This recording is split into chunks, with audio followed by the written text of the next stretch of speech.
So today we're going to talk about the 3 hidden causes of inflammation. Out of all the medications sold in the US, even worldwide, it's the anti-inflammatories that dominate because so many people are taking meds for inflammation more than any other condition. And I'm going to talk about the 3 hidden causes of inflammation that you may have not heard about before, okay? If we take cortisol, for example, cortisol is an adrenal hormone, okay? And it is the hormone in the body that is supposed to stop inflammation. It's supposed to inhibit inflammatory conditions. Now think about any condition that involves inflammation, whether it's autoimmune or just pain and inflammation in general. They always use prednisone, cortisol cream, cortisone injections. It's all cortisol, but of course it's synthetic. And yes, it comes with a package, but the point is that cortisol stops inflammation. Now, if that is true, then chronic inflammatory conditions must be a state of low cortisol, right? Makes logical sense. But if that's true, how do you explain all the people who have arthritis, serious inflammation, they go get tested, and they have high cortisol or normal cortisol, okay? I mean, look at this. This is a SIBA Encyclopedia Medical Illustrations, Endocrine System, Volume 4, on page 84. Okay, there's a condition called Cushing's syndrome, okay, right here. So this is a very common condition. It's in a situation where you have too much cortisol. Okay, so I'm just going to go through the symptoms. You got belly fat. You have major inflammation throughout the body. You have sleep problems, high blood pressure, gastric acidity, heartburn. You have a lowered immune system. You have excessive thoughts. You keep thinking, can't turn it off. You have a low tolerance to stress. But you have a lot of inflammation in the body from high cortisol. Why is that? That is because of this.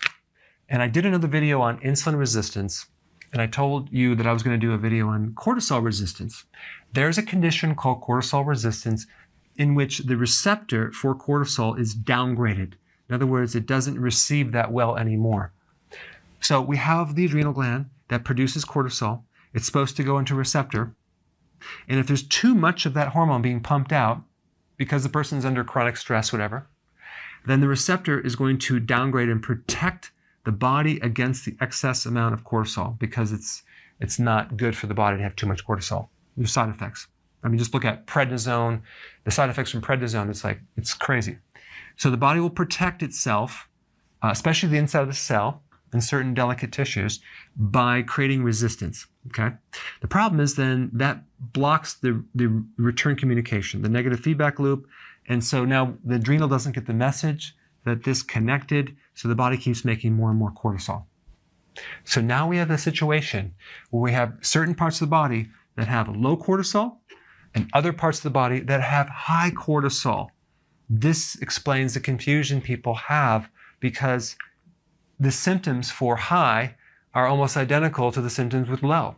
Now, there is another condition called Addison's disease, okay, which is very rare, where your adrenals aren't functioning anymore, and you're very, very thin. Your skin becomes tan or darker, but you have very serious, or I can't find them, serious immune problems, okay? But the point is that when you have too much cortisol, it can produce a state where you get a lot of chronic inflammation. Why? Because you develop the resistance, okay? Resistance in the cell. Now, what I want to talk about is what causes this cortisol resistance. It's chronic stress, okay? And I want to increase your awareness on what that means. It could also be being lonely for a long period of time, okay? That can increase cortisol. Or having losses, okay? A loss of a loved one or a threatened loss, okay? I mean, when my son was 6 months old, he developed infantile botulism, okay? That's a pretty serious disease. It kills all the nerves. Only 20 children a year get it. It's very rare. And he got it, okay? It created a lot of stress with our family. He's doing fine now, but the point is that that's a threat of a loss, okay? So you have losses, you have surgeries, trauma, mental stress, especially if you're not exercising, okay? No sleep. I mean, I remember myself, I had 12 years where I did not sleep very well. There was nights I didn't even sleep for 1 minute. I stayed up all night long. So that actually really wore out my adrenals. In fact, that's why I'm doing this video right now, because I had this condition. The point is that there are all these triggers that can happen, and a lot of people have chronic stress, and that creates this problem right here. And eventually, they develop chronic inflammation, and then they're put on a medication, okay? Here's the problem. When you lose the function of cortisol, you also lose the control of your immune system. You become more susceptible to viruses. Viruses go in like a rocket ship, okay? And that leads me to another cause of inflammation, and that's a chronic infection, okay?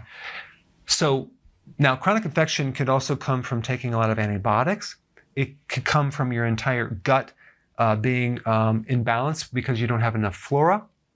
It can come from many things. It could also come from an adrenal situation as well. But a lot of people have this chronic inflammatory condition because they have microbes growing in the body in excessive amounts. It could be viral, it could be bacterial, it could be yeast, it could be nanobacteria, it could be mycoplasma. And then one day they might discover it because they take an antibiotic and they feel great. Well, that's just a big clue that you have microbes growing in your body, and that's what's creating the inflammation, maybe in a joint or in a different part of the body. These people usually also have chronic fatigue syndrome. What I'm going to recommend is to take a natural herbal antibiotic, and I have videos on that, more than an actual antibiotic, because you're going to just make the problem worse over time. Now, a lot of times these cross over. You can have a problem with cortisol and problem with infections, or a problem with infections and can stress out the adrenals and cause high levels of cortisol. But when you lose the adrenal function, okay, and you can have high cortisol and it's just not working, you open the door for viruses, and also you can open the door for getting autoimmune diseases, okay? It's nearly always related to some stress event that comes right before that autoimmune condition. Okay, so now that you're tracking with that, let's talk about the third cause of inflammation, which is basically insulin resistance. You may already know this. I have a lot of videos on this. I've been talking about this. I'll put some links down below.